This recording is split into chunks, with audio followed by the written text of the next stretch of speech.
Assalamualaikum dan selamat petang kepada doktor.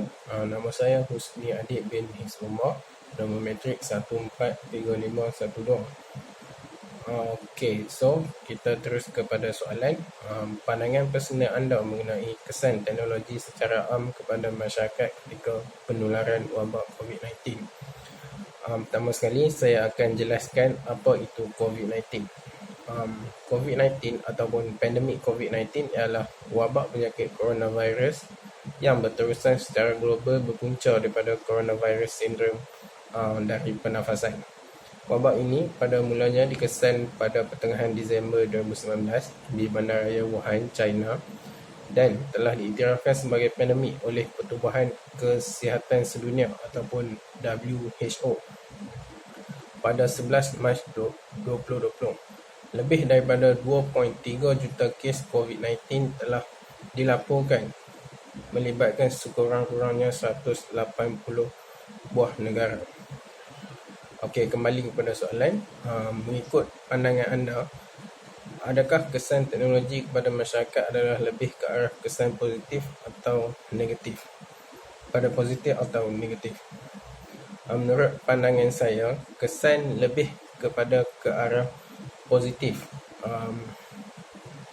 Dalam menghadapi krisis penularan virus COVID-19, teknologi jelas memainkan peranan dalam pengaruhi bagaimana kita menghadapi virus ini. Implikasi ini hadir bersama seiring dengan penggunaan teknologi yang telah dibangunkan selama ini. Kesan positif yang pertama ialah menggunakan teknologi, informasi berguna dapat membantu dalam menghentikan penularan virus yang ingin disampaikan dapat disebarkan dengan lebih mudah dan meluas. Ini kerana kita dapat lihat bagaimana pihak berkuasa telah menggunakan segala sumber yang mereka ada untuk membendung penularan virus. Sebagai contoh, kita dapat lihat bagaimana pihak Majlis Keselamatan Negara ataupun MKN telah menggunakan pelbagai saluran media dalam memberikan informasi terkini berkaitan penularan virus. Seperti kita dapat lihat MKN telah menggunakan SMS ataupun mesej untuk memberikan peringatan ataupun amaran serta informasi terkini setiap hari kepada semua pengguna menggunakan telefon bimbit. Selain itu juga, teknologi telah memberikan peluang kepada masyarakat dalam turut sama-sama membantu para barisan hadapan dalam menangani penularan virus ini. Dengan kehadiran medium dalam komunikasi secara maya, masyarakat telah memberikan pelbagai sokongan bentuk moral dan sokongan kepada barisan hadapan. Pelbagai bentuk penghargaan diberikan oleh masyarakat kepada barisan hadapan dan pihak berkuasa dalam permasalahan ini.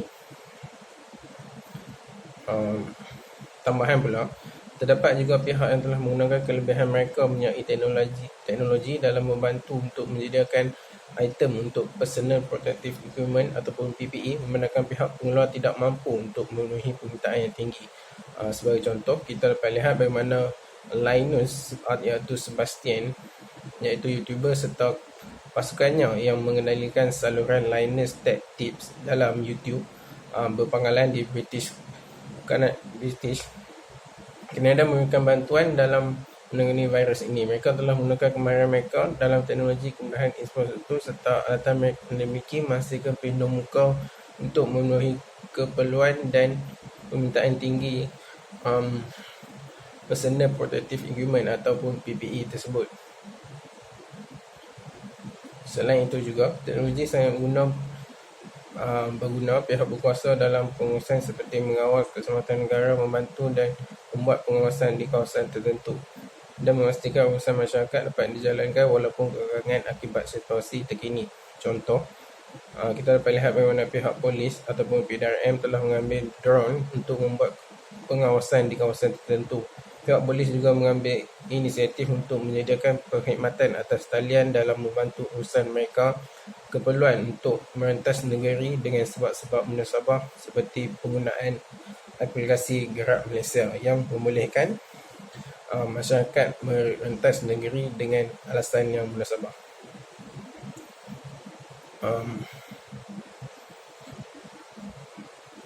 Selain itu, terdapat juga beberapa faktor negatif seperti pengaruh permainan video game ketika perintah kawalan pergerakan, kita dapat lihat kanak-kanak ataupun remaja lebih cenderung ke arah permainan video game.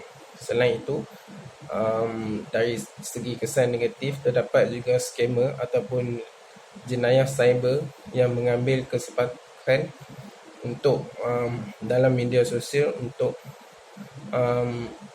mempengaruh masyarakat dengan berita-berita palsu dan berita-berita palsu.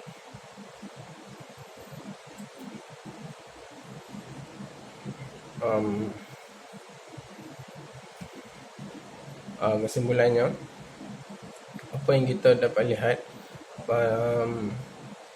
teknologi sememangnya mempengaruhi masyarakat pada masa kini.